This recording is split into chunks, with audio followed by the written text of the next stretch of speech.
Bonjour à tous et bienvenue dans cette nouvelle chronique taraborienne. Eh bien, dans la chronique d'aujourd'hui, on va continuer à revenir un peu sur la progression de la campagne Ravage. Alors, que s'est-il passé? Eh bien, ça y est, on a basculé dans la seconde saison de la campagne. Le grand vilain de l'affaire, le sorcier Jarkanshir, est parvenu à rassembler les différents fragments des tablettes du chaos, les a donc reconstitués, ce qui accroît considérablement ses pouvoirs magiques, et il a commencé à envahir et corrompre une partie des terres. L'Argos et le Zingara sont tombés, ainsi que la Némédie, une partie de l'Aquilonie. Il est maintenant aidé dans sa conquête par des clans barbares cimériens un peu rebelles qui ont choisi de s'allier avec le sorcier. Et il semblerait qu'il n'y a guère que quelques personnes qui maintenant constituent un petit peu une faction de rebelles pour s'opposer donc à la machination et à la suprématie de ce sorcier maléfique. Les personnages ont retrouvé la trace de Nargrilmando, qui était un ancien membre de la guilde des adorateurs de l'acier et qui lui-même a choisi de renoncer à ses attributions, sa carrière et son prestige au sein de la guilde pour partir prendre cause et fête avec les hommes du roi Fordroga, le roi du Zingara, qui avait été destitué par Milo, essayer de lutter, de s'opposer en fait à la mainmise du sorcier maléfique. Les personnages ont donc quitté le Zingara, enfin la frontière du Zingara et de l'Argos, pour traverser une partie de Shem, une partie de la Stygie, et se retrouver à l'entrée du Darfar, en fait, où ils vont devoir récupérer un sceptre en ivoire, un cerceau, une formule de rituel, retrouver l'endroit où Jarkanshir, le sorcier maléfique, a rassemblé les fragments des tablettes du chaos, et donc parvenir à mener à bien ce rituel avec le sceptre et le cerceau pour détruire les fameuses tablettes et par là même donc déstabiliser un petit peu le sorcier et peut-être faire en sorte que ça puisse permettre de retourner la situation. Au niveau des règles, je vous en avais parlé la dernière fois, il était question qu'on switch, et ben on a switché sur le jeu Légende, donc on est passé de Magic World, une itération du BRP, à Legend, qui lui aussi est une itération du BRP, peut-être encore même plus proche de RuneQuest que Magic World. On y a gagné pas mal de choses intéressantes. Les compétences correspondent un peu mieux à ce qu'on souhaitait. Le système de combat est assez intéressant, assez tactique. On a quelque chose qui est assez proche de la dernière mouture de RuneQuest, assez proche également de Mithras ou de RuneQuest 6, avec un petit peu moins de granularité et de complexité que dans Mithras. Mais il y a quand même cette obtention en cas de différentiel entre le jet d'attaque et le jet de parade.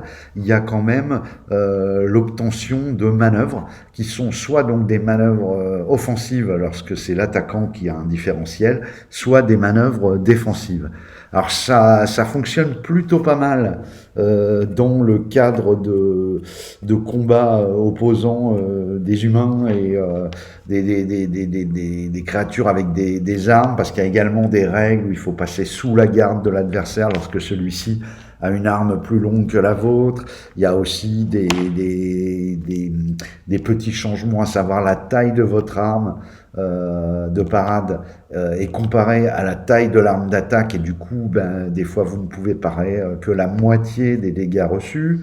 Donc c'est assez c'est assez cohérent, ça fonctionne pas mal, les combats sont pas plus, sont même peut-être plus rapides qu'avec Magic World, et surtout ils sont plus fleuris parce qu'en fait, le simple fait de déclencher les manœuvres, ça amène de la narration, puisque vous avez des manœuvres du type aveuglé, donc vous ramassez un peu de terre par terre que vous projetez au visage de votre adversaire, ou bien vous faites jouer le reflet du soleil sur votre lame pour l'aveugler un court instant. Enfin, ça amène tout de suite de la narration. Par contre, force est de constater qu'il y a, je trouve, un petit problème concernant les créatures. Dont on ne s'est pas rendu compte tout de suite puisqu'on avait fait quelques petites simulations de combat, mais avec des PJ. Il y a un gros problème avec les monstres de légende. C'est qu'en fait, en réalité, pour donner plus les créatures sont balèzes, plus en fait elles vont avoir de bonus aux dégâts, une grande force, une grande taille, mais par contre elles ont des scores d'attaque ridicules. Vous avez le Behemoth, 30% d'attaque, c'est-à-dire qu'il va toucher très très rarement, et qu'en plus 3 ans ont passé, donc les personnages pendant tout leur périple, là, enfin ces 3 années, ils les ont passés à traverser un long voyage en fait en compagnie de Nargel Mando. Et du coup, ils ont eu pas mal de points. Vraiment, on est passé à un boost. Là, ça devient presque des personnages vétérans. Ils ont gagné 150 points à répartir. Voilà, donc ils commencent à avoir des bons scores en combat. Et du coup, comme dans leur style de combat, ils sont bons. Eux réussissent énormément. Quand vous avez 80-85 dans un style de combat, les parades, vous les réussissez très souvent. Donc en fait, les monstres sont un peu insignifiants. Donc il va falloir que maintenant que j'ai découvert ceci, que je modifie un peu les monstres. Et pour moi, il me semble tout bonnement inutilisable en l'état. C'est pas jouable, hein, les monstres ils servent à rien. 30%, vous avez, si les personnages ont l'initiative, il suffit qu'ils aient un jet de différentiel, ils mettent une manœuvre de bleed qui fait un malus de 10% à votre créature, elle a 30% à l'attaque, elle passe à 20%, autant dire qu'elle touche quasiment pas. Donc ça fait des combats vraiment inintéressants. Et puis alors par contre, quand elle touche, les dégâts sont énormes, elle peut vous plier un bonhomme en deux tout de suite. Donc je pense que je vais un peu, maintenant que je sais ça, je vais un peu les modifier, les mettre peut-être avec un peu moins de bonus aux dégâts, mais par contre avec des pourcentages d'attaque un peu plus conséquents, parce que là on voit vraiment la limite du truc. Alors ça m'a fait un peu reconsidérer mon point de vue, parce que moi ce que je trouvais pas terrible dans les jeux type Devin System, Dungeon-like, c'est en fait c'était que les créatures, plus une créature était balèze, plus ça devenait un sac à points de vie. Et finalement, ce que j'ai constaté là sur le côté un peu broken des créatures de légende, j'en viens à me dire que même si ça ne me satisfait pas pleinement, c'est peut-être quand même meilleur comme façon de simuler en fait la vitalité et le côté balèze des créatures, parce que ça vous oblige à faire des combats un peu plus longs, parce qu'il faut venir à bout de la réserve d'énergie que constituent les points de vie. Et c'est peut-être finalement plus approprié que le système BRP où là clairement en l'état ça ne fonctionne pas. N'hésitez pas, si vous avez joué à Légende, à me dire ce que vous en pensez, hein, sur votre expérience personnelle. Alors je sais pas, j'ai pas testé la dernière mouture de RuneQuest. Je sais pas comment ils ont réussi à venir à bout de ce problème, mais ça peut être problématique. D'autant que même si je monte les créatures, il va arriver un moment aussi où si tout le monde a des scores très forts en attaque et en parade, eh bien voilà, l'attaque réussit mais la parade aussi, l'attaque réussit mais la parade aussi, voilà. Et il va falloir attendre qu'il y ait un critique pour qu'il y ait un différentiel, donc il risque d'y avoir beaucoup de passes d'armes qui ne sont pas productives. Alors que dans le bon vieux système des vins, qui a lui aussi ses faiblesses, hein, quand vous réussissez à vaincre l'AC de votre adversaire, vous lui enlevez des points de vie. Il se passe quelque chose de productif dans le round. Bon, c'est une réflexion un peu à chaud, parce que j'étais un peu au sans-coup par rapport à ce qu'on a vécu à la dernière séance qui a été un peu déceptive pour moi. J'avais prévu traverser un grand tertre et en fait arriver une ligne de buffles sauvages qui étaient eux-mêmes pourchassés par des ptéranodons, des espèces de ptérodactyles, et qui les apeuraient et qui les poussaient. Ils se sont mangés la ligne de buffle qui a tout défoncé dans leur caravane. Et derrière, il y avait l'attaque des ptéranodons qui ont vu, ah tiens, des proies peut-être un petit peu plus faciles et un petit peu plus appétissantes que des buffles. Mais le combat a été un peu malmené par cette histoire de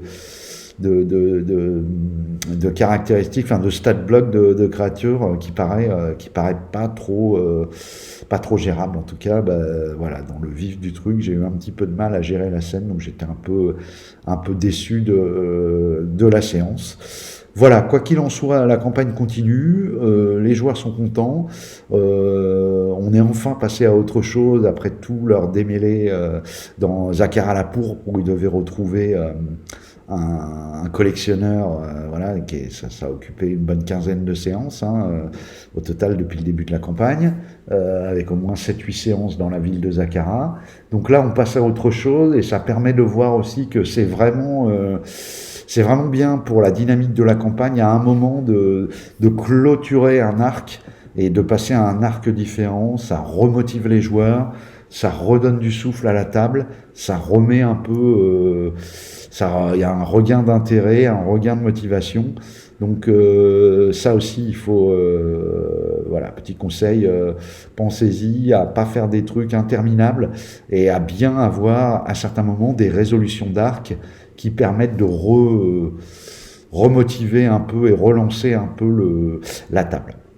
Voilà, j'espère que cette vidéo vous a plu. Si c'est le cas, n'hésitez pas à liker, à partager. Et je vous dis à très bientôt pour une prochaine vidéo. Au revoir.